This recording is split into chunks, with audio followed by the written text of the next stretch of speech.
ये उस समय की बात है जब मैं अपने दोस्त अजय के साथ अपने चाची की बेटी सीमा के घर जा रहा था। उस रात करीब 10 बज चुके थे। सभी लोग बस में सो रहे थे। मैं मन ही मन कुछ सोच रहा था कि अचानक बस रुक गई।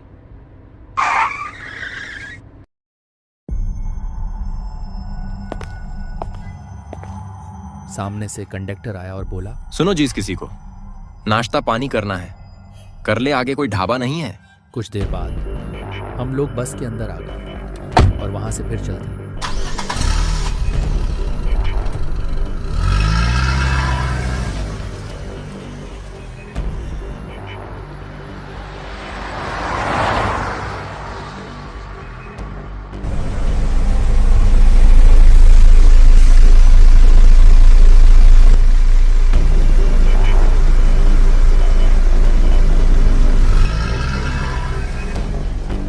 कुछ ही देर बाद हम लोग स्टेशन पर पहुंचे।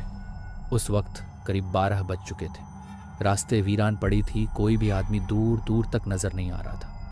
तभी मैं अजय से पूछा कि अभी कितनी दूर चलना पड़ेगा यार, मुझे बहुत थकान महसूस हो रही है। तभी अजय बोला, हाँ यार, थकान तो मुझे भी महसूस हो रही है, पर अभी तो 2.5 किलोमीटर दूर और जाना पड़ेगा। कुछ टाइम बाद हम लोग वहां से चले जाते हैं।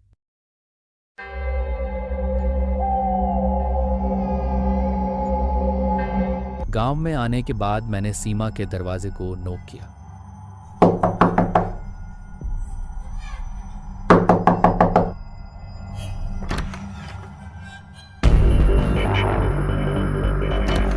सीमा ने दरवाजा खोला और बोला, आइए, अंदर आइए। कुछ देर बाद नहा धोकर खाने के टेबल पर पहुंचे और हम दोनों ने नाश्ता किया। मैं वहां से उठा और हाथ मुंह धोकर सीधे सोने चला गया। जब मेरी आंख खुली तो देखा कि घर में कोई नहीं था।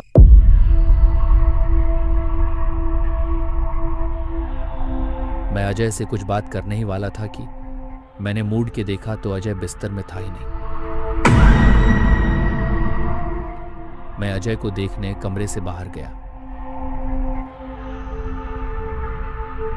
मैं इधर उधर देखा पर अजय कहीं भी नजर नहीं आया। अचानक मैंने देखा कि सीमा एक खिड़की के सामने खड़े होकर चंद्रमा को देख रही थी।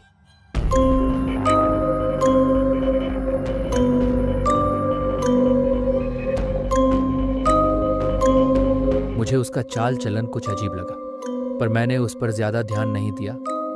तभी मुझे एक कमरा नजर आया।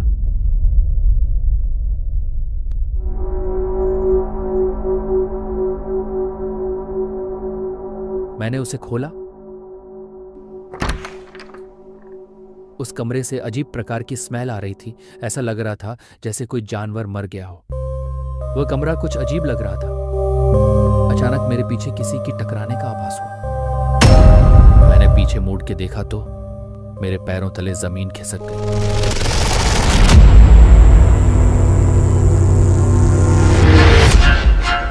क्योंकि वो कोई और नहीं, अजय था।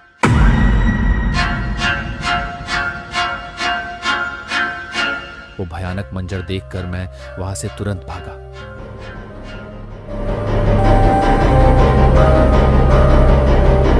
अचानक मुझे किसी की रोने की आवाज सुनाई दी।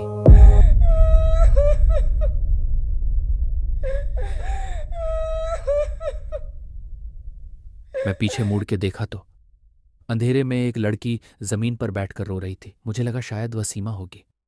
मैं उसके पास जाकर पूछा कि तुम रो क्यों रही हो? उसने पलट के कोई भी जवाब नहीं दिया। तभी उसने अपना सर ऊपर किया और जब मैं उसे देखा तो मेरे होश ही उड़ गए।